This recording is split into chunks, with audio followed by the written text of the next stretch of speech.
தமிழக முன்னாள் முதலமைச்சர் எம்ஜிஆர் அவர்களை திராவிட இயக்கத்தில் பார்ப்பனியத்தை ஊடுருவச் செய்தவர் என்றும் ஒரு பார்ப்பனிய பெண் திராவிட இயக்கத்தின் தலைவராக மாற பாதை வகுத்து தந்தவர் என்றும் தொல் திருமாவளவன் பேசியிருப்பது கண்டனத்திற்கு உரியது என ஓ பன்னீர்செல்வம் தெரிவித்துள்ளார். மேலும் பேசிய அவர், பிற்படுத்தப்பட்டோருக்கான இடஒதுக்கீட்டை 30 விழுக்காட்டிலிருந்து 50 விழுக்காடாக உயர்த்திய பெருமைக்குரியவர் புரட்சித் தலைவர் எம்ஜிஆர் அவர்கள்.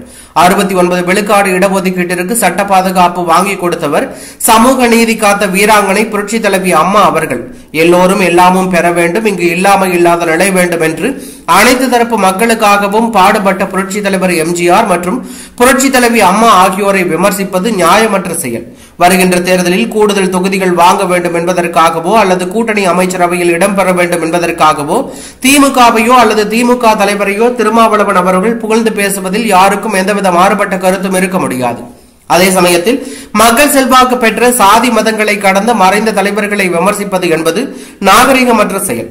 எங்கிருந்தாலும் வாழ்க என்று வாழ்த்திய அம்மா அவர்களை சாதியின் பெயரால் விமர்சிப்பது நியாயமா என்பதை தொல் திருமாவளவன் அவர்கள் சிந்தித்து பார்க்க வேண்டும். வறியவர்களுக்கு வழங்கிய வள்ளல்களின் புகழை பற்றிதான் உலகம் எப்போதும் சிறப்பாக பேசும் என்ற வள்ளுவரின் வாக்கிற்கு முற்றிலும் முரணாக தொல் திருமாவளவன் அவர்கள் பேசியிருப்பது அவருக்கு நல்லதல்ல. இது அவரின் அரசியல் மேம்பாட்டிற்கு வழிவகுக்காது. எனவே புரட்சித் தலைவர் எம்ஜிஆர் மற்றும் புரட்சி தலைவி அம்மா ஆகியோர் குறித்த விமர்சனத்தை திருமாவளவன் அவர்கள் உடனடியாக திரும்ப பெற வேண்டும் என்று அண்ணா திராவிட முன்னேற்ற கழக தொண்டர்கள் உரிமை மீட்பு குழுவின் சார்பில் வலியுறுத்தி கேட்டுக் கொள்கிறேன் என்று கூறியுள்ளது பரபரப்பையும் அதிர்ச்சியும் ஏற்படுத்தி உள்ளது.